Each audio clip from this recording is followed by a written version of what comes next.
Yeah, the mission of the AIDS Memorial Quilt, this is the official mission of the national organization, to preserve, care for, and use the AIDS Memorial Quilt to promote healing, heighten awareness, and inspire action in the struggle against AIDS.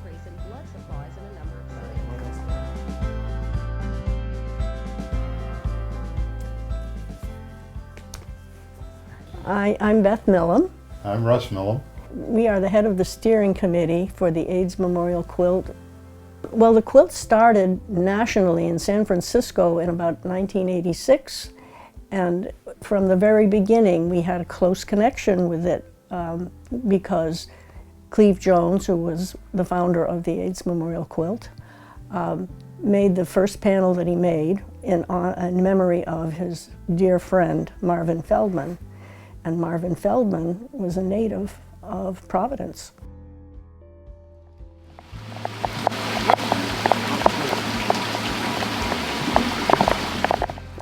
What we generally do as an organization is support other AIDS service organizations and other groups with displays of the quilt, displays of the panels that we've made locally. There have been panel making groups in Rhode Island since the late 80s. What we do is go wherever the young people are. Could be a school, could be a community organization. And generally these are young people that they just wanted to make something, to help. But we will help any group make panels, and we've helped adult groups also. The reason the panels are 3 feet by 6 feet, by the way, that is the size of a standard grave opening. So they're honoring the fact that this person has passed. We need to move this up so we can put these things. Making a quilt panel is a very healing process because people can work through all the feelings that come with grieving for a lost loved one. And there are a lot of feelings, especially associated with HIV and AIDS. Sometimes the people who requested the panel work with us. That's what I was concerned about.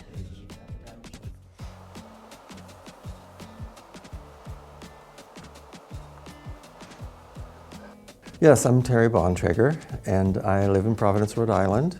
Louis Verdelotti's husband, and Louis passed away in October, so friends of his made a quilt panel for him. Well, I was a part of Louis's quilt making. In fact, I came up with a design of my own, knowing that he loved kilts.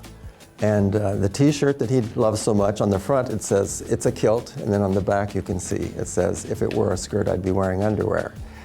Well, he was a purple person, so it had to be purple, of course. Oh, the quilt panel symbolizes the life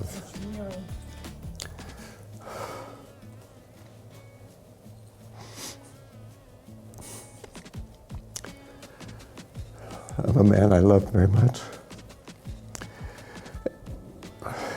and his struggle against a disease that we as a nation did not take seriously. Working with Beth has been amazing.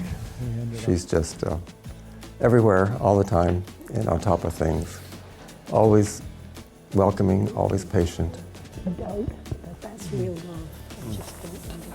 love. We've had kids as young as 13 come to us, been involved in some risky behavior, and they wondered if they could get tested. I'm James Barker. I work here at AIDS Project Rhode Island, which is part of Family Service of Rhode Island. I'm the prevention coordinator, testing and prevention, so I spend a lot of time college campuses. I'm in Newport once a week for the homeless population down at the Martin Luther King Center. We just recently started working with Crossroads Homeless Center up here as well. So I myself have been HIV positive since 2002. I was late to the game, so to speak. That I feel like I dodged a bullet because I was in high school in the 80s. And if I had come out earlier, I don't know if I'd be alive. I don't know if I'd be here. Because I've worked now for 3 different HIV agencies, it's so important to me. That was kind of the deciding factor for why I want to do a quilt, panel for myself. Not because I have the virus, but because of how special and important it is to me and my job, because then people down the road will be able to kind of take a small step in my life through that quilt panel and just kind of see what was important in my life. I'm a huge advocate for animals. I think they play, especially dogs and my beagles, so they're going to be a huge part of my quilt, and family is so important to me, so I want to somehow incorporate them into it along with being Irish and my Irish heritage. Yeah, I have pictures of her making the fruit basket. Wonderful. All pointing out. Yeah, I figured it might slip right in there. It was as though you made these coat hooks for us. I know. Someone like said something. So my name is Lori Smalls. Jeffrey Allen Parker was my first cousin.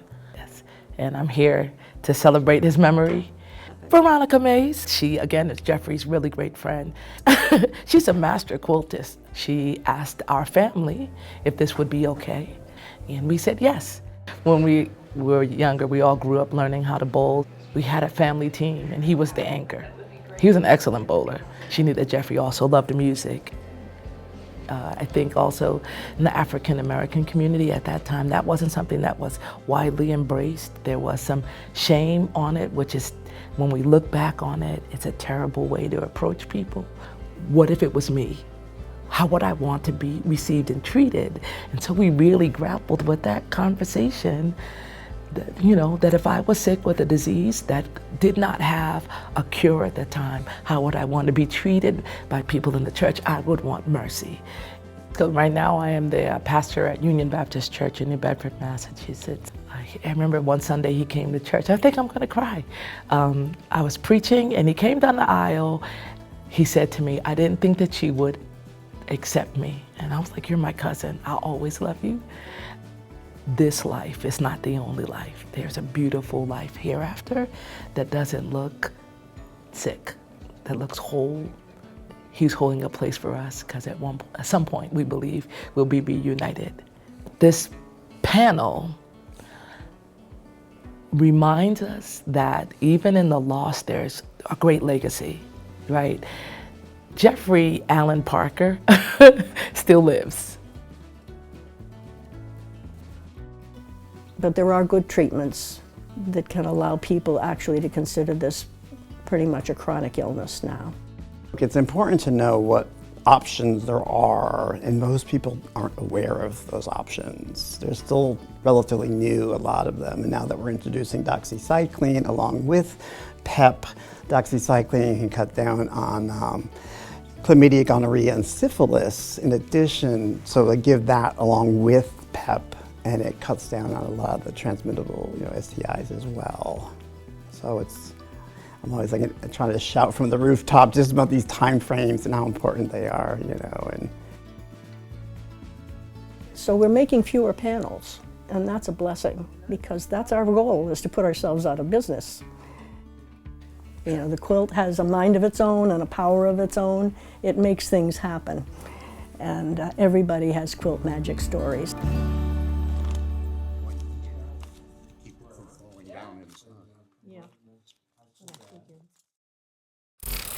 If you want to know what's going on,